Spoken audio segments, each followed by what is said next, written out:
Assalamualaikum warahmatullahi wabarakatuh. Thank you for this opportunity. My name is Adi Utarini. I'm the Vice Dean for Research, Community Service and Collaboration at the Faculty of Medicine, Universitas Gadjah Mada. Located in Yogyakarta Special Region, a place rich of heritage and culture, our faculty hosts 1,200 new students every year, with postgraduate students exceeding the undergraduate students. Since 2014, we are determined to state that our mission is to improve health of the population through excellent education, research, and community service based on local wisdom, ethics, professionalism, and evidence-based knowledge. Speaking about research atmosphere, we are proud to say that research funding has been improved considerably for the last 5 years. That is from about $500,000 in year 2011 to more than $5 million in 2015. Research production is organized at the laboratory, department, and research center level, of which today we would like to share our research at the Center for Tropical Medicine and the Pediatric Research Office. Also important is our dissemination strategy for research using various media ranging from journal publication, policy brief, and our latest development is the web-based knowledge medicine channel. We believe that universities should follow the philosophy of a water tower, not an ivory tower, to allow knowledge to flow to all for the betterment of the nation. The following slide illustrates the breadth of current research activities in infectious disease. From syndromic approach to neglected infectious disease at primary care, this is part of the NIDIA consortium. Dengue research projects, from dengue risk assessment, management, surveillance, biological control, climate change, HIV, AWAL testing and treatment in Indonesia, malaria, and rotavirus vaccine. I would like to highlight few studies, and Professor Yati will later present the rotavirus vaccine development. Eliminate Dengue project is a research project funded by Tahia Foundation to implement biological control intervention using Wolbachia Aedes aegypti. Following successful injection of Wolbachia into Aedes aegypti by researchers at Monash University, we set up an insectary in UGM to produce local Aedes aegypti with Wolbachia. The first 2 years was to focus mainly on safety and feasibility and to ensure community acceptance of this project.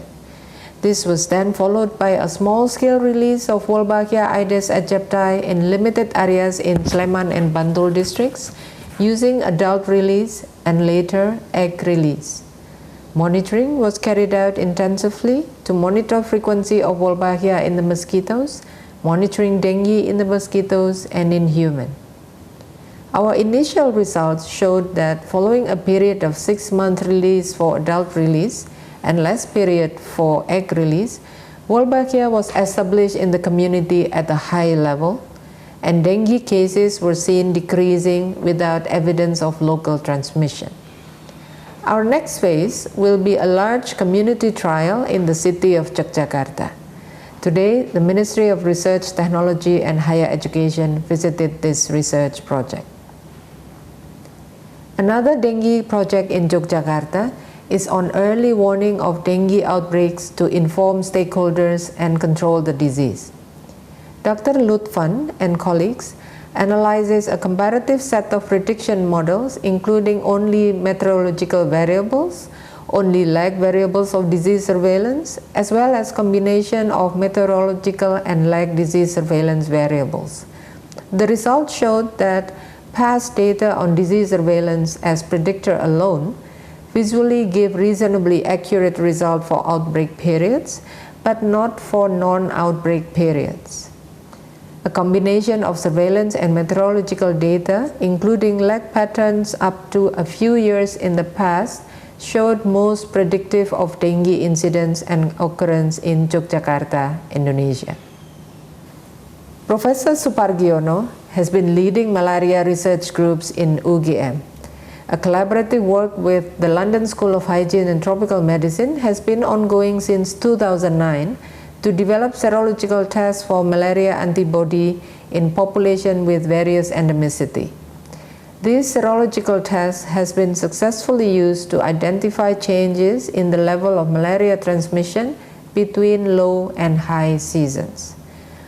The problem, however, so far the antigen was donated from the London School of Hygiene Tropical Medicine, and the shipping process is always problematic, require waiting time of 3 to 4 months. The response also varies for sample from East Indonesia, probably due to antigenic variation. Therefore, we need to produce antigen based on local genetic type for the development of a more sensitive test. Our faculty has also been very active in HIV research, led by Dr. Yandri Wijayanti. She has been collaborating with many Indonesian partners, NGOs, and overseas partners to produce guideline, research reports, journal articles, and advocacy materials. We would like to thank our research partners for their trust and collaborative work. And we hope from this meeting we will be able to establish a new collaboration in the areas of mutual interest.